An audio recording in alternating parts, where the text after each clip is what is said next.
Well, welcome viewers. I think one of the greatest consequences of being in a relationship with somebody that fades off for no legitimate reason is the consequence of injury, physical injury, not just the horrible results of mental consequence. Is physical consequence where you have to live with those injuries for the rest of your life. Now, I'm a switched on guy with no drug abuse or alcohol abuse or any of those kind of abuses. I like to live a straight, healthy, athletic life. But the problem that I ran into was a person, a female, a woman that I married, that began to narcissize. Now, whatever the premise was she decided to narcissize for was completely within herself, because all areas of the relationship were being covered.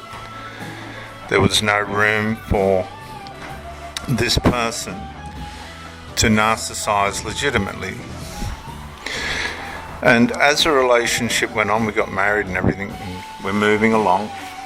She had a 21-year-old son that she previously had been in covert emotional incest with. And I say that because when I met her, she invited me over after some time, and I began to stay there. We began the relationship, and the son lived there as well. And the relationship began to progress. Now, when you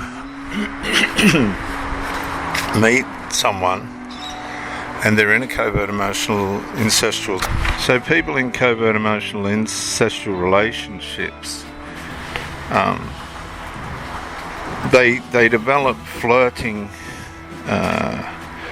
situations for themselves where they're caressing the intimate side of each other, and they're carousing around those feelings and urges.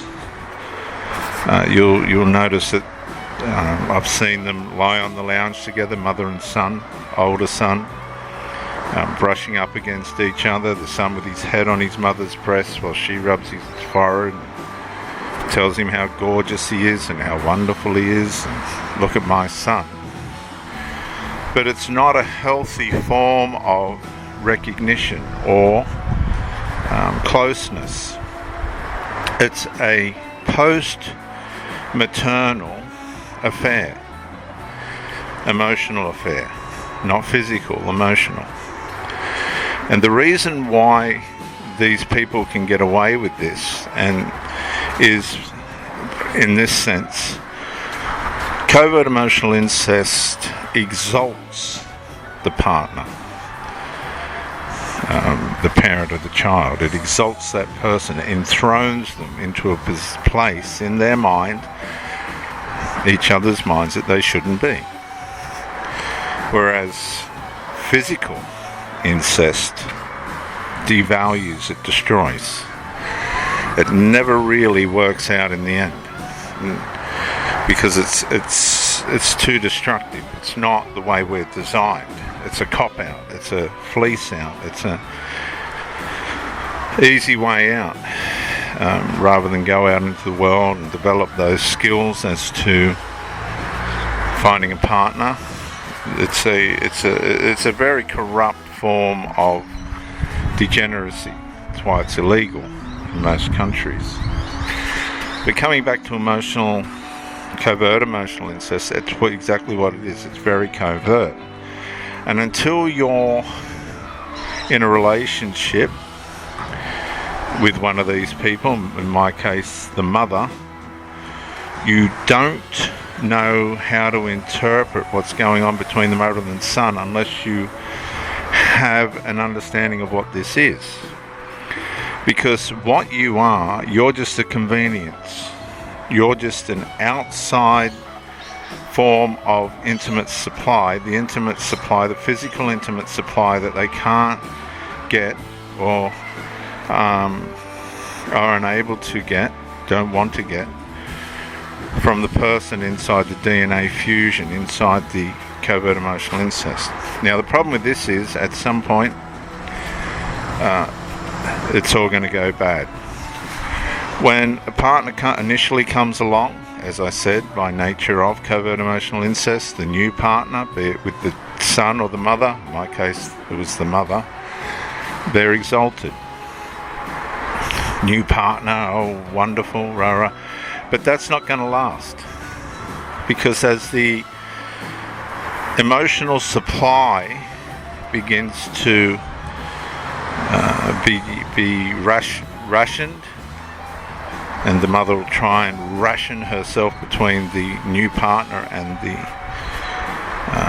DNA partner in the son, there's going to be conflicts, because somebody's going to lose. And if the mother meets someone who's A-grade supply and she's impacted by that person and shifts her interest towards that person to develop a relationship, well, the son or the mother is going to sense this and not like it, because it's becoming permanent. It's something that's going to cause severe change and loss in the form of emotional supply. It causes this person to go infantile. It can actually cause a narcissistic injury because of the loss of supply.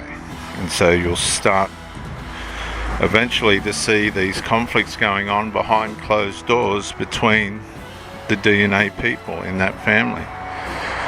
What started off as that being okay is now this is not part of the plan. This new person, this third part of this thing, is not part of the big plan.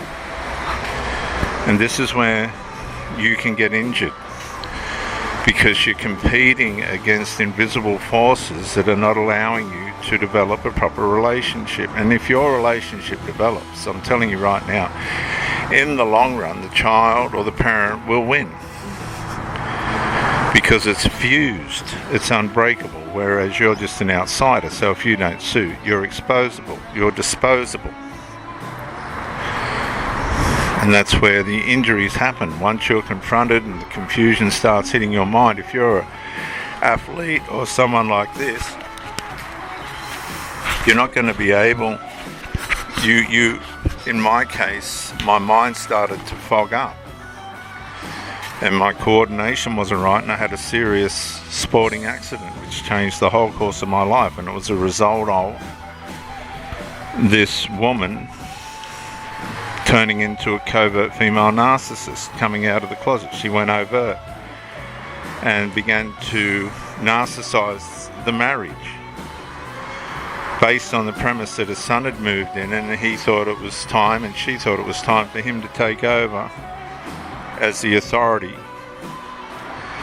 in her life. And I just wasn't going to have it. Eventually I told them both to leave as kindly as I could, of which she didn't argue, and she left eventually.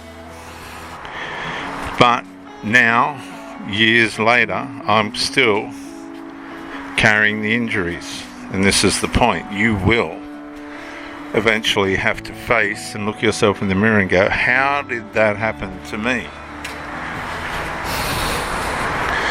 And there can be all, there's nobody to blame but ourselves. But what I'm saying is, these people are dangerous. They're very, very dangerous.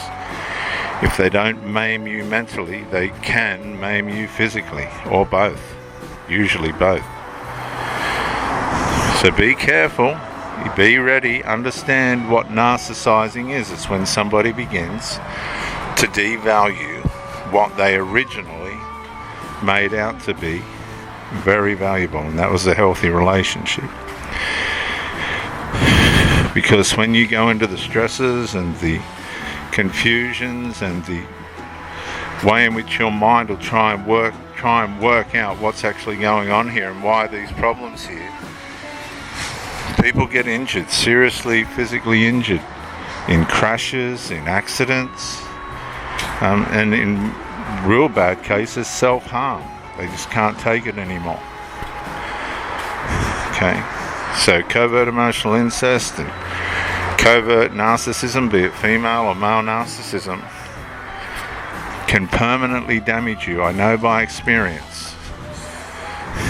And you will be left to face the consequences of that. It affected the whole course of my life. So be very careful, be very aware. If things aren't adding up, if you don't feel right, you confront the issue before the issue confronts you, and if it can't be fixed, that's it. You have to call it, let them people or that person get on with their life, you get on with your life, give yourself time to heal, don't rush into anything, let it go, and never ever ever ever go back.